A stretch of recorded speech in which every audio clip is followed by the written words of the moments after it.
ഒരുപാട് അവാർഡുകൾ വാരിക്കൂട്ടിയ 2009 റിലീസായ മദർ എന്നൊരു കൊറിയൻ മൂവിയാണ് ഇന്ന് ഷോർട്ടായിട്ട് എക്സ്പ്ലെയിൻ ചെയ്യുന്നത്. താല്പര്യം തോന്നിയാൽ മുഴുവൻ കാണണം, സപ്പോർട്ട് ചെയ്യണം. ബുദ്ധിശക്തി കുറഞ്ഞ ഒരു യുവാവിനെതിരെ കൊലപാതക കുറ്റം ചുമത്തുന്നു.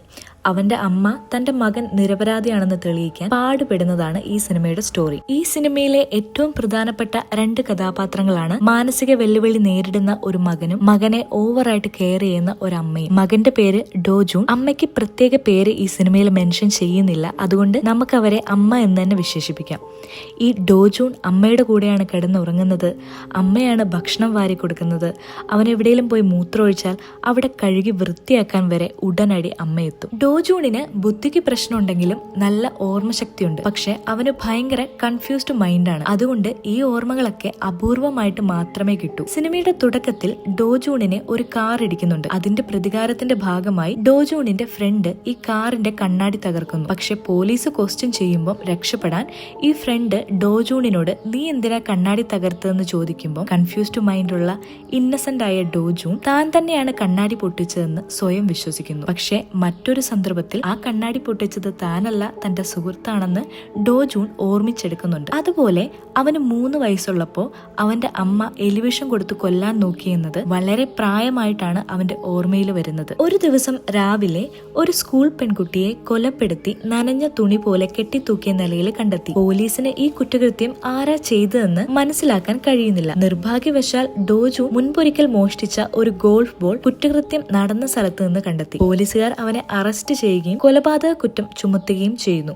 ഇവനാണെ മുൻപ് പറഞ്ഞതുപോലെ കൺഫ്യൂസ്ഡ് മൈൻഡ് ഉള്ളതുകൊണ്ട് നീയാണ് ഈ കൊലപാതകം ചെയ്തതെന്ന് ഞങ്ങൾക്കറിയാം, എന്തിനാണ് ചെയ്തതെന്ന് മാത്രം പറഞ്ഞാൽ മതിയെന്ന് പോലീസുകാർ പറഞ്ഞപ്പോൾ തന്നെ ചെക്കൻ കുറ്റം സമ്മതിച്ചു. ഇവനാണെങ്കിൽ വരും വരായ്മകളെ പറ്റി ചിന്തിക്കാനുള്ള ബുദ്ധിയില്ലല്ലോ. പക്ഷെ ആരെങ്കിലും ഇവനെ മണ്ടനെന്ന് വിളിച്ചാൽ ഇവൻ അവരെ എടുത്തിട്ട് പെരുമാറും. അവന്റെ അമ്മ അവനോട് ചോദിക്കുന്നുണ്ട്, എന്തിനാ മോനെ നീ ചെയ്യാത്ത കുറ്റം സമ്മതിക്കുന്നത്? അല്ല, അവര് ഞാനിത് ചെയ്തെന്ന് പറഞ്ഞു, അതുകൊണ്ട് ഞാൻ അതങ്ങ് സമ്മതിച്ചു എന്നാണ് അവന്റെ മറുപടി വരെ. തന്റെ മകൻ എങ്ങനെയാണെന്നും ഒരു കൊലപാതകം ചെയ്യാൻ ഒരു വഴിയുമില്ലെന്ന് അവന്റെ അമ്മയ്ക്കറിയാം. കൊലപാതകവുമായി ബന്ധപ്പെട്ട തെളിവുകൾ ശേഖരിക്കാനും തന്റെ മകൻ നിരപരാധിയാണെന്ന് തെളിയിക്കാനും ആ അമ്മ ഒരു പോരാട്ടം തന്നെ പിന്നീട് നടത്തുവാണ്. അടുത്ത ദിവസം പോലീസുകാർ ഇവനെ തെളിവെടുപ്പിന് കൊണ്ടുവന്നു. അവര് പറഞ്ഞതുപോലൊക്കെ ഇവനും ചെയ്യുന്നുണ്ട്. ആൾക്കാരൊക്കെ കൂടി നിൽക്കുന്നത് കണ്ടപ്പോൾ ഇവൻ എന്തോ കിഡിലൻ പരിപാടി ഒപ്പിച്ചതുപോലാണ് ഇവന്റെ ആറ്റിറ്റ്യൂഡ്. ഇവന്റെ അമ്മയാണെങ്കിൽ എന്റെ മകൻ നിരപരാധിയാണ്, പോലീസുകാർ ഇവനെ കുടുക്കിയതാണ് എന്നൊക്കെ വിളിച്ചു കൂവുന്നുണ്ടെങ്കിലും ആൾക്കാർ ആ സ്ത്രീയെ പരിഹസിച്ച് മാറ്റി നിർത്തുന്നു.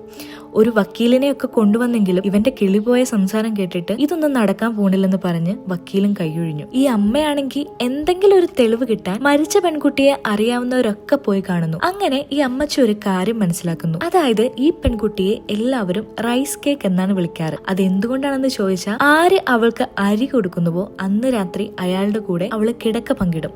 അതുപോലെ കൂടെ കിടക്കുന്നവരുടെ പിക്ചേഴ്സ് അവള് ഫോണിൽ സൂക്ഷിക്കുകയും ചെയ്യും. എന്തായാലും അവളുടെ ഫോൺ ഈ അമ്മച്ചി ഒപ്പിച്ചെടുത്തു. അപ്പോഴാണ് അന്ന് രാത്രി നടന്ന ചില കാര്യങ്ങൾ നമ്മുടെ നായകൻ ഓർത്തെടുക്കുന്നത്.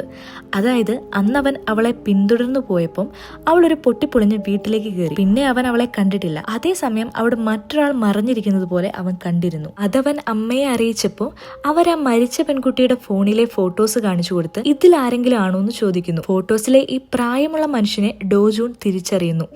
അമ്മച്ചി അയാളെ തേടി അയാൾ താമസിക്കുന്നിടത്ത് ചെന്ന് പാവപ്പെട്ടവർക്ക് അക്യുപങ്ചർ ചെയ്തു കൊടുക്കാൻ ഗവൺമെന്റ് പറഞ്ഞു വിട്ടതാണെന്ന് പറയുന്നു. അപ്പോൾ അയാൾ തന്റെ ശരീരത്തിനല്ല മനസ്സിനാണ് വേദന എന്ന് പറയുന്നു. എല്ലാം തുറന്നു പറഞ്ഞു കഴിഞ്ഞാൽ ശരിയാകുമെന്ന് അമ്മച്ചി മോട്ടിവേറ്റ് ചെയ്യുമ്പോൾ അയാള് അന്ന് രാത്രി നടന്ന കാര്യങ്ങളൊക്കെ പറയുന്നു. സംഭവം ഇയാളെല്ലാം കണ്ടിട്ടുണ്ട്. ഇയാളെ കാണാനാണ് ആ പെൺകുട്ടി അന്ന് അവിടെ വന്നത്. ഇവളെ പിന്തുടർന്ന് വന്ന നമ്മുടെ നായകൻ എന്നെ നിനക്ക് ഇഷ്ടപ്പെട്ടില്ലേ, എന്താ ഞാനും ഒരാണല്ലേ എന്നൊക്കെ ചോദിക്കുമ്പോൾ ശല്യം ചെയ്യാതെ പോടാ മണ്ട എന്ന് പറഞ്ഞ് ഇവള് ഇവന്റെ നേരെ ഒരു കല്ലെടുത്ത് എറിയുന്നു. മണ്ടാവിളി കേട്ട് ചൊറിഞ്ഞ നമ്മുടെ നായകൻ ആ കല്ലെടുത്ത് തിരിച്ചു എറിയുന്നു. പക്ഷെ കഷ്ടകാലത്തിന് ആ കല്ല് തലയിൽ കൊണ്ടാണ് അവൾ മരിച്ചത്. എന്നിട്ട് ഇവൻ തന്നെയാണ് ആ പെൺകുട്ടിയെ മുകളിൽ കൊണ്ടിട്ടതും. രാവും പകലുമില്ലാതെ തന്റെ മകനെ രക്ഷിക്കാൻ ഓടി നടക്കുന്ന ആ അമ്മ ഇത് കേട്ടിട്ട് അലറി വിളിച്ച് അവൻ അങ്ങനെ ചെയ്യില്ല എന്ന് പറയുന്നു. അപ്പോൾ താൻ കണ്ടതാണെന്നും എന്നിട്ട് ഡോജൂൺ ചെയ്യാറുള്ളത് പോലെ തലയിൽ ഇങ്ങനെ കൈവച്ച് ചെയ്യുന്ന ഒരു ആക്ഷനും കാണിക്കുന്നു. ഇതും കൂടി കാണുമ്പോൾ ആ അമ്മ നിസ്സഹായായി അവിടെ തളർന്നിരിക്കുന്നു. താൻ പോലീസിനെ വിവരം അറിയിക്കാൻ പോകുവാണെന്ന് പറഞ്ഞ് അയാൾ ഫോൺ എടുക്കാൻ പോയപ്പോൾ അമ്മച്ചി വലിയൊരു ഇരുമ്പ് കമ്പി എടുത്ത് അയാളുടെ തലക്കടിക്കുന്നു. എന്നിട്ട് ഒന്നും നോക്കാതെ ആ സ്ഥലത്തിന് മുഴുവൻ തീയും വെച്ച് അവരവിടെ നിന്ന് ഇറങ്ങിപ്പോകുന്നു. അടുത്ത ദിവസം അവരവരുടെ മരുന്ന് കടയിലിരിക്കുമ്പോൾ ഒരു പോലീസുകാരൻ കടയിലേക്ക് വരുന്നത് കണ്ട് അമ്മച്ചി പേടിച്ച് എല്ലാം തുറന്നു പറയാമെന്ന് വിചാരിക്കുന്നു. അപ്പം പോലീസുകാരൻ യഥാർത്ഥ പ്രതിയെ പിടിച്ചു, നിങ്ങളുടെ മകനെ വിട്ടയക്കാൻ പോകുവാണെന്ന് പറയുന്നു. അമ്മച്ചി അത്ഭുതത്തോടെ യഥാർത്ഥ പ്രതി ആരാണെന്ന് ചോദിക്കുമ്പോൾ ആ പെണ്ണിനൊരു കാമുകനുണ്ടെന്നും അവളുടെ ചോര അവന്റെ ഷർട്ടിൽ പറ്റിയിട്ടുണ്ടായിരുന്നു. അവനോട് ചോദിച്ചപ്പോൾ അവൻ അവളുടെ മുകളിൽ കയറി കിടന്നിട്ടുണ്ടെന്നും പറയുന്നു. അവൻ അവളെ റേപ്പ് ചെയ്യാൻ നോക്കിയപ്പോഴാണ് അവൾ മരണപ്പെട്ടത് എന്ന് പോലീസുകാരൻ പറഞ്ഞപ്പോൾ അമ്മച്ചിക്കറിയാവുന്ന യഥാർത്ഥ സത്യാവസ്ഥ ചിന്തിക്കുന്നു. അതായത് മരിച്ച പെൺകുട്ടിയുടെ ഒരു കൂട്ടുകാരി ഈ അമ്മച്ചിയുടെ അടുത്ത് പറഞ്ഞിട്ടുണ്ടായിരുന്നു അവൾക്ക് മൂക്കിൽ നിന്ന് ചോര വരാറുണ്ടെന്നും അവൾക്കൊരു കാമുകനുണ്ടായിരുന്നുവെന്നും. സത്യത്തിൽ പരസ്പര സമ്മതത്തോടെ അവർ ലൈംഗിക ബന്ധത്തിൽ ഏർപ്പെട്ടപ്പോൾ പറ്റിയ ചോരയാണത്. ഈ അമ്മച്ചി അവനെ ഒന്ന് കാണണമെന്ന് പറയുന്നു. വളരെ ശോകം സീനാണത്. കാരണം തന്റെ മകനേക്കാൾ ബുദ്ധി വളർച്ച ഇല്ലാത്തവനാണ് ഇവൻ. പോരാത്തതിന് അവന് ആരുമില്ല.